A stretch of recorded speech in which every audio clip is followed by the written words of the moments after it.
Partie 5 erreurs à éviter en visite. Première erreur, ne pas connaître ces chiffres. Ça sous-entend que vous allez visiter des biens, mais vous ne savez même pas ce que vous recherchez. Vous ne savez même pas quelle est votre capacité d'emprunt, quel est votre taux d'endettement maximum que vous pouvez avoir, quel est le cash flow que vous voulez obtenir, quel est le montant des travaux, etc., etc. Il y a énormément de chiffres à connaître et il faut absolument que vous les ayez en tête lorsque vous allez visiter des biens sur le terrain.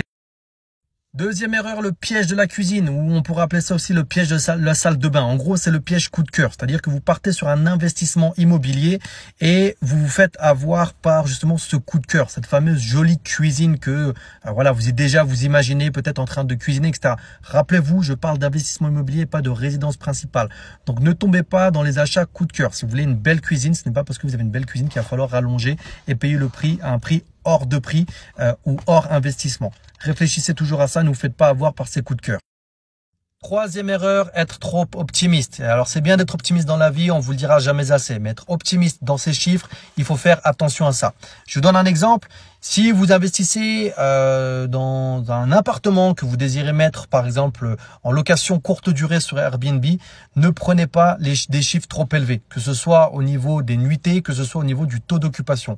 Au contraire, vaut mieux être un petit peu plus pessimiste, de partir sur une rentabilité moins élevée au point de vue de l'occupation, au point de vue du prix des nuitées, voire même d'estimer sur de la location longue durée, parce qu'auquel cas, ou s'il y a un problème et qu'un jour vous pouvez ne plus faire de la courte durée, ça vous permet de voir si sur de la longue durée, votre projet est aussi rentable ou pas. Si votre projet est toujours rentable, c'est que ça peut être un bon investissement. Sinon, passez votre chemin. Quatrième erreur, vendre la peau de l'ours avant de l'avoir tué. Alors, ça sous-entend surtout que vaut mieux parler une fois que le projet a été réalisé.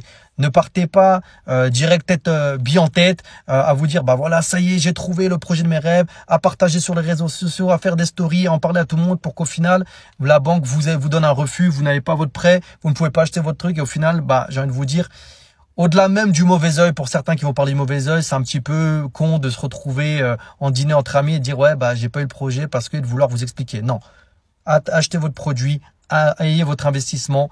Une fois que vous avez signé l'acte de vente finale, vous avez récupéré les clés. À ce moment-là, vous organisez une fête si vous voulez célébrer ça et vous en parlez autour de vous, mais pas avant.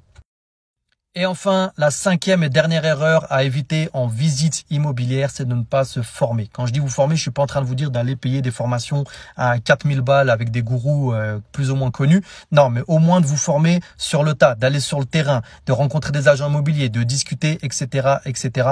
C'est ça la vraie formation. La formation se passe dans l'action sur le terrain.